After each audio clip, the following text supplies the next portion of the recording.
Hello दोस्तों। पिछली video के अंदर हमने एक इलेक्ट्रिक डाइपोल को जब आप यूनिफॉर्म इलेक्ट्रिक फील्ड में रखेंगे तो उस पर लगने वाले टॉर्क को इवेलुएट किया था और उस पर टॉर्क क्यों लगेगा इस चीज़ को भी समझा था। टॉर्क क्या है इसको भी डिटेल में समझा था। अगर इस टॉपिक में आपको कोई भी समस्या है तो आप पिछली वीडियो जाके चेक कर सकते हैं। आज की अपनी वीडियो के अंदर हम इलेक्ट्रिक फील्ड लाइन की प्रॉपर्टीज़ के बारे में समझेंगे।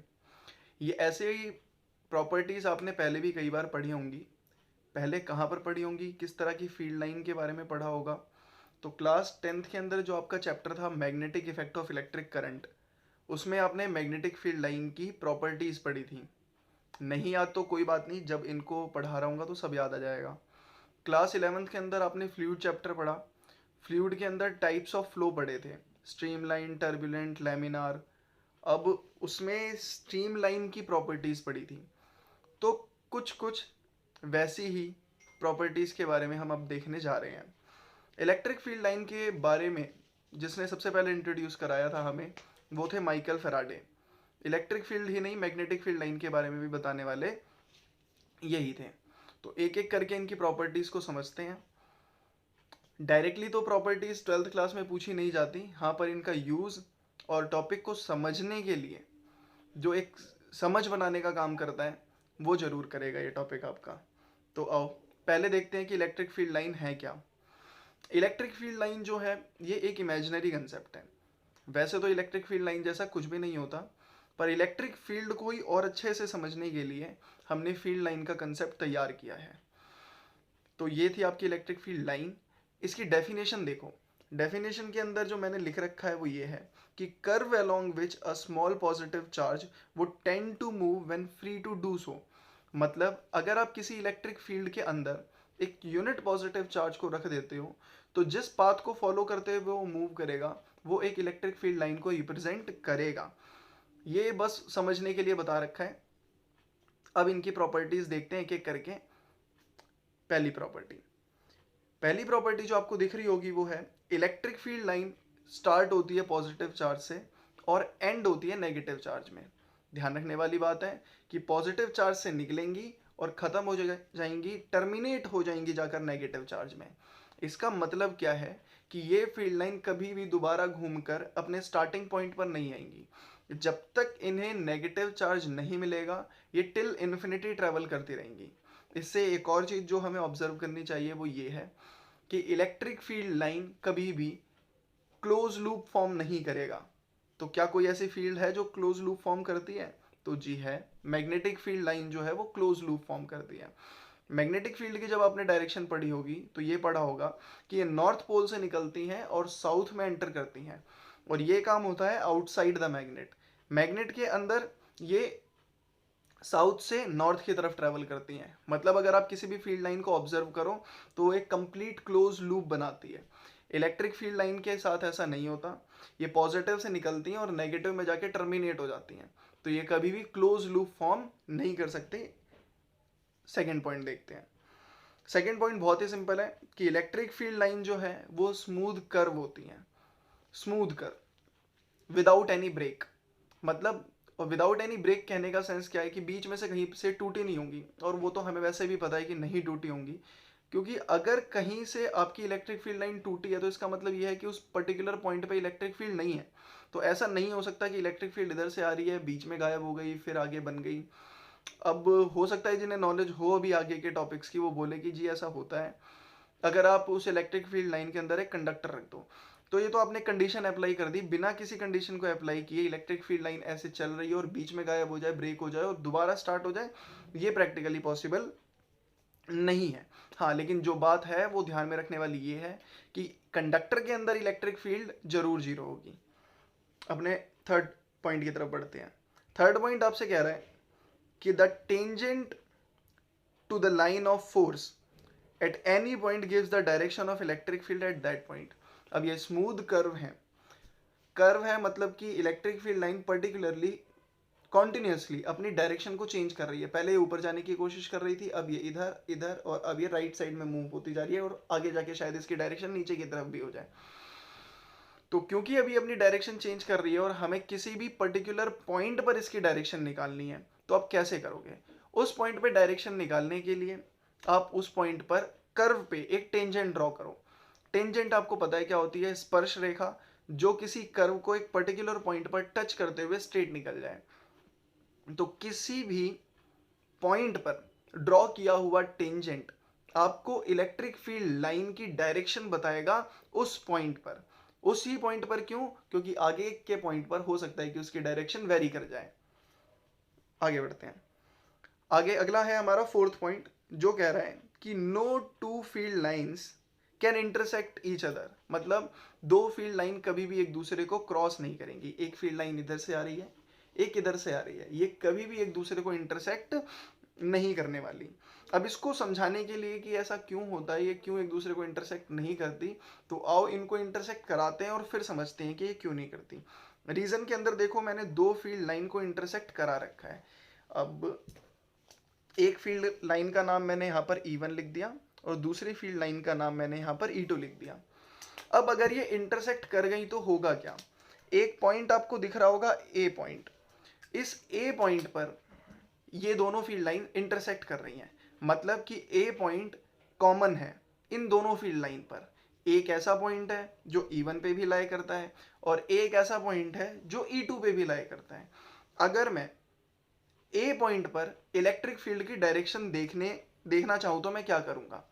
प्रॉपर्टी से हमें पता है कि आप जिस भी पॉइंट पर फील्ड लाइन की डायरेक्शन देखना चाहते हो उस पर टेंजेंट ड्रॉ कर दो।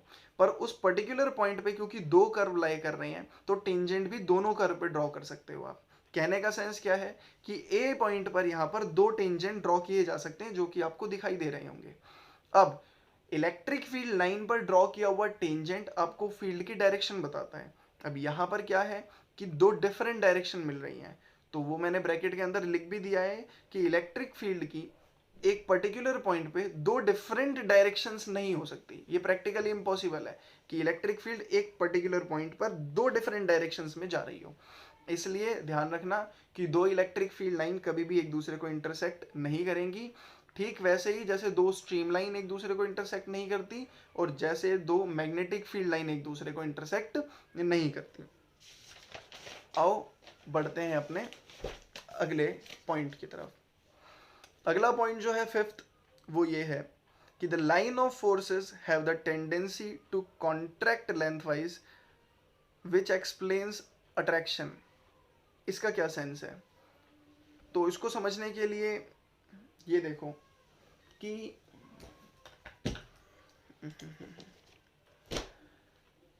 अगर ये फील्ड लाइन है तो ये इसकी लेंथ है, और कॉन्ट्रैक्शन लेंथ वाइज का मतलब क्या है कि ये लेंथ वाइज कॉन्ट्रैक्ट करने की कोशिश कर रही है, मतलब ये छोटी होने की कोशिश कर रही है। अगर यहाँ पर एक पॉजिटिव चार्ज रखा हुआ है, पॉजिटिव चार्ज जिससे इलेक्ट्रिक फील्ड लाइन निकल रही है, हमने सामने रख दिया नेगेटिव चार्ज जिसमें इलेक्ट्रिक फील्ड लाइन जा रही है, तो जो पॉजिटिव चार्ज से लाइन निकली और नेगेटिव चार्ज में एंटर कर रही है, तो एंटर करने के साथ साथ ये लेंथ वाइज कॉन्ट्रैक्ट करने की भी कोशिश कर रही है, मतलब कॉन्ट्रैक्शन। समझते हो गया आप? तो ये चीज एक्सप्लेन करती है अट्रैक्शन को।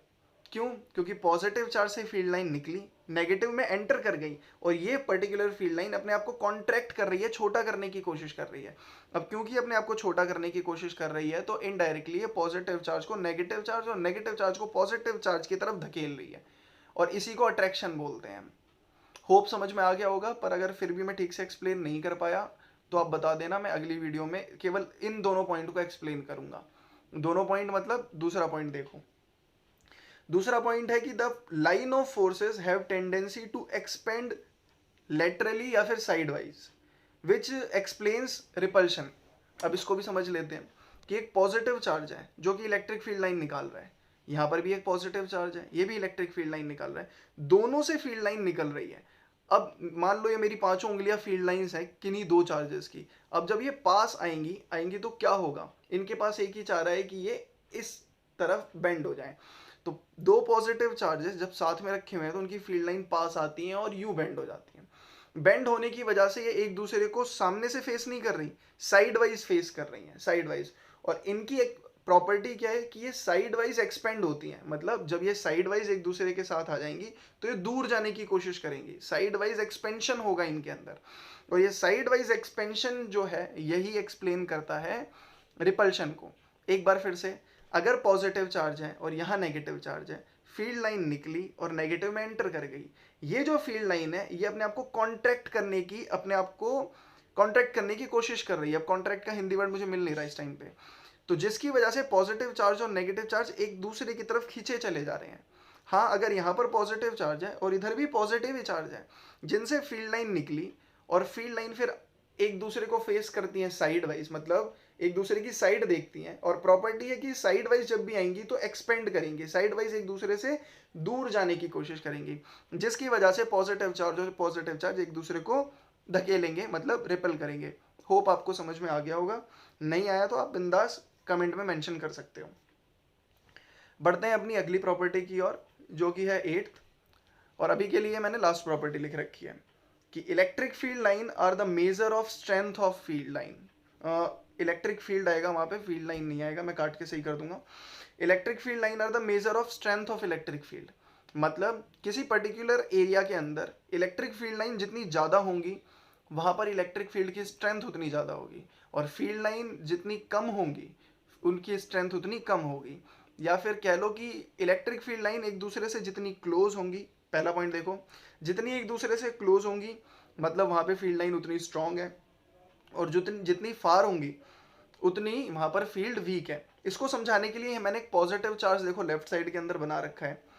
इस पॉजिटिव चार्ज से फील्ड लाइन निकल रही है, और आपको पता है चार्ज के पास फील्ड स्ट्रांग होगी और चार्ज से दूर जो होगी वो फील्ड वीक होगी। आपने पढ़ भी रखा है फॉर्मूले के अंदर, E is equals to KQ/R², R पे डिपेंड करता है, आप जितना दूर जाओगे फील्ड उतनी वीक होती चली जाएगी, आर के स्क्वायर पे डिपेंड करता है। अब हम देखते हैं यहाँ पर हो क्या रहा है। यहाँ पर मैंने दो पर्टिकुलर सर्कल बना रखे हैं, सर्कल A और सर्कल B, जिनका एरिया बराबर है।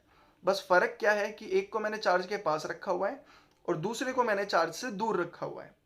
जो आपका एरिया चार्ज के पास रखा हुआ है उसमें से पास होने वाली नंबर ऑफ फील्ड लाइंस ज़्यादा है, और जो दूर है उसमें से पास होने वाली नंबर ऑफ फील्ड लाइन कम है। जहाँ से हम इस चीज़ को आइडेंटिफाई कर सकते हैं कि स्ट्रॉन्ग फील्ड के अंदर फील्ड लाइन एक दूसरे से क्लोज होंगी और वीक फील्ड के अंदर स्ट्रॉन्ग लाइन एक दूसरे से दूर होंगी।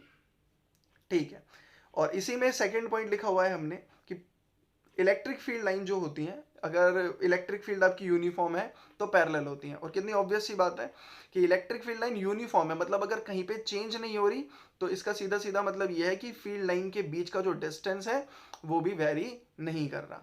तो ये थी हमारी इलेक्ट्रिक फील्ड लाइन की प्रॉपर्टीज़। आई होप आप लोगों को समझ में आ गई होंगी। अगर कोई भी पॉइंट समझने में दिक्कत है तो आप उसको मेंशन कर सकते हैं। तो आगे का टॉपिक दोस्तों नेक्स्ट वीडियो में देखेंगे। Thank you very much.